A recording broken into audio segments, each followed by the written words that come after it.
जिस स्थान पर मेरा जन्म हुआ, गुजरात का वडनगर, वहां सदियों पहले बौद्ध शिक्षा का बहुत बड़ा केंद्र था।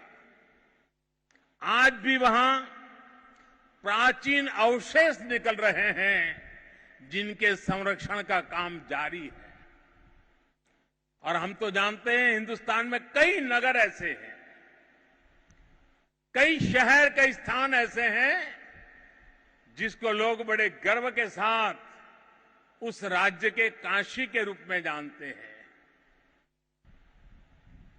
भारत की विशेषता रही है और इसलिए काशी के समीप सारनाथ में मेरी आत्मीयता आप भी जानते हैं।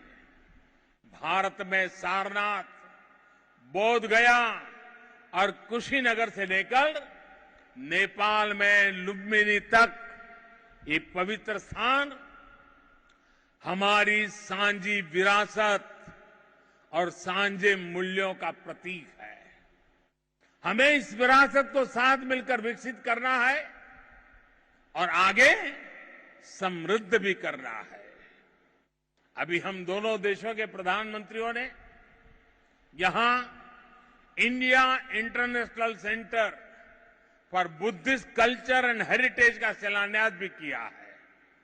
इसका निर्माण international Buddhist confederation of India द्वारा किया जाएगा। हमारे सहयोग के इस दशकों पुराने सपने को साकार करने में प्रधानमंत्री देवबा जी ने उनका अहम योगदान है। लुम्बिनी डेवलपमेंट ट्रस्ट के अध्यक्ष के रूप में उन्होंने इंटरनेशनल बुद्धिस्ट कॉन्फेडरेशन को इसके लिए जमीन देने का निर्णय लिया था और अब इस प्रोजेक्ट को पूरा करने में भी उनकी ओर से पूरा सहयोग किया जा रहा है। इसके लिए हम सभी हृदय से उनके आभारी हैं।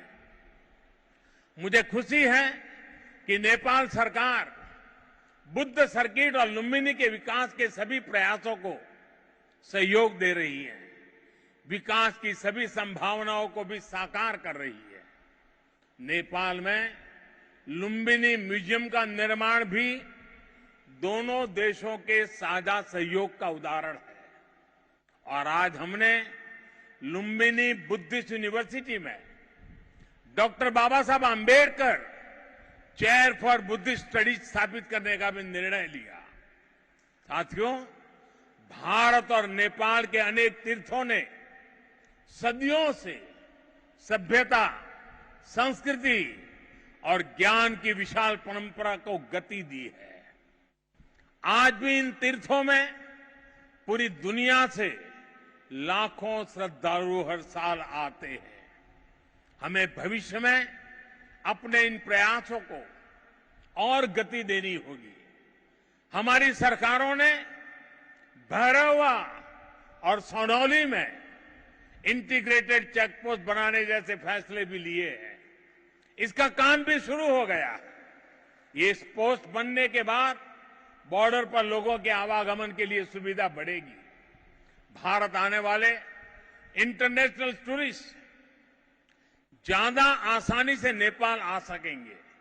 साथ ही इससे व्यापार और जरूरी चीजों के ट्रांसपोर्टेशन को भी गति मिलेगी।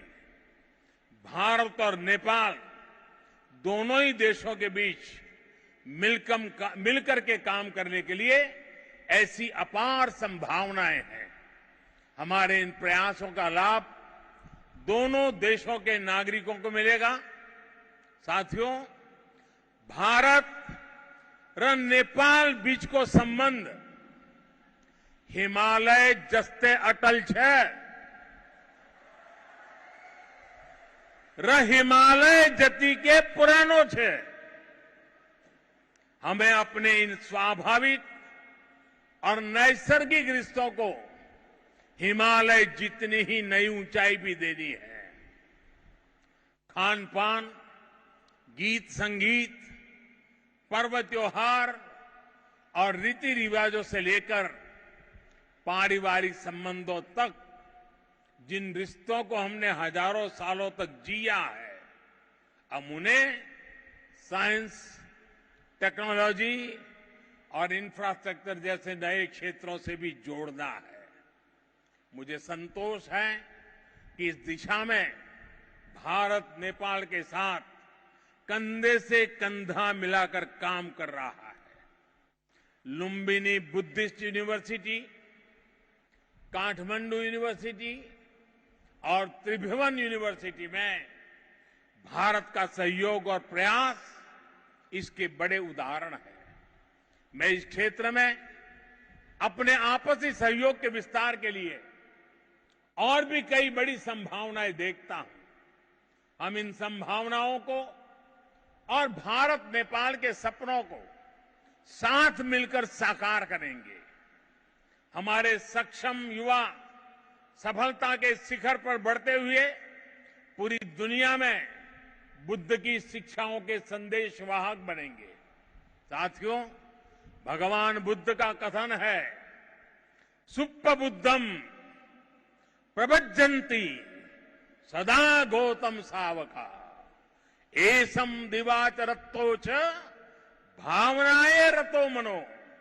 अर्थात जो हमेशा मैत्री भावना में, सद्भावना में लगे रहते हैं, गौतम के वे अनुयायी हमेशा जागृत रहते हैं। यानी वही बुद्ध के वास्तविक अनुयायी हैं। इसी भाव को लेकर आज हमें पूरी मानवता के लिए काम करना है। इसी भाव को लेकर हमें संसार में मैत्री भाव को मजबूत करना है।